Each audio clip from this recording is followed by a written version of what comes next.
Assalamu alaikum wa rahmatullahi wa barakatuhu.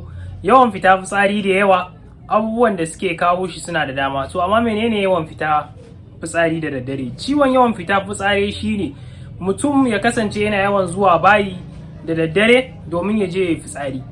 Amma so da yawa yakan karu idan shekarun mutum suka haura shekara 40. Hasali ma idan mutum shekarunsa suka kai 40 ba ma izinar cewa yana da ciwon yawan zuwa bayi, yawan zuwa fitsari da daddare, sai idan har fitsarin nasa ya wuce sau biyu.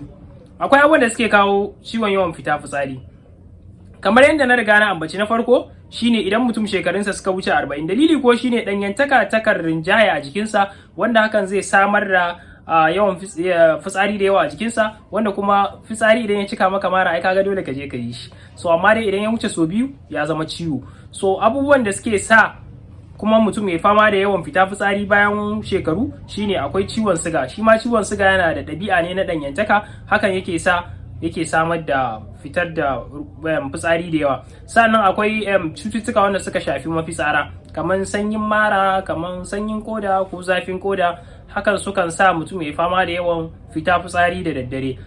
Wani dalili na daban kuma da yake sa mutum mai fama da yawan fita fitsari da daddare shine idan mutum ya sha ruwa da yawa, musamman idan karfe 10 dare ya wuce. Idan karfe 10 dare ya wuce ba a so mutum ya ringa yawan shan ruwa, saboda hakan zai bayu ga ya ringa tashi yana yawan fita fitsari, ruwan da ya cika marasa da shi.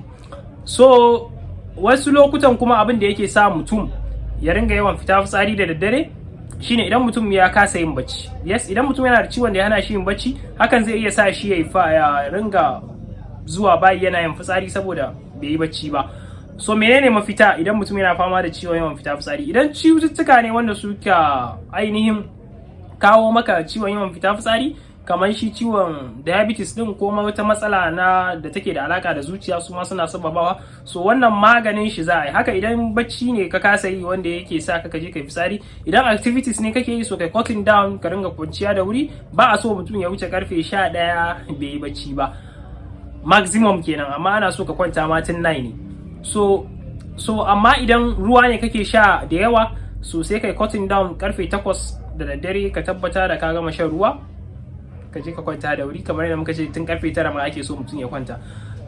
So idan kuma wasu dalilai ne na daban, sai a magance dalilan, musamman dalilai wanda suke na sanyin mafitsara, kamar sanyin mara ko ciwon koda da sauransu, duka suna iya sa mutum ya ringa yawan fita fitsari da daddare. Kar ku manta kuna tare da Dr. Mikael Hassan Danbaiwa, shugaban cibiyar Mikasan Traditional Medicines and Clinics, wanda suka kware amma ba da magunguna daban-daban, amma musamman magunguna na matsaloli da suka shafi mazaje.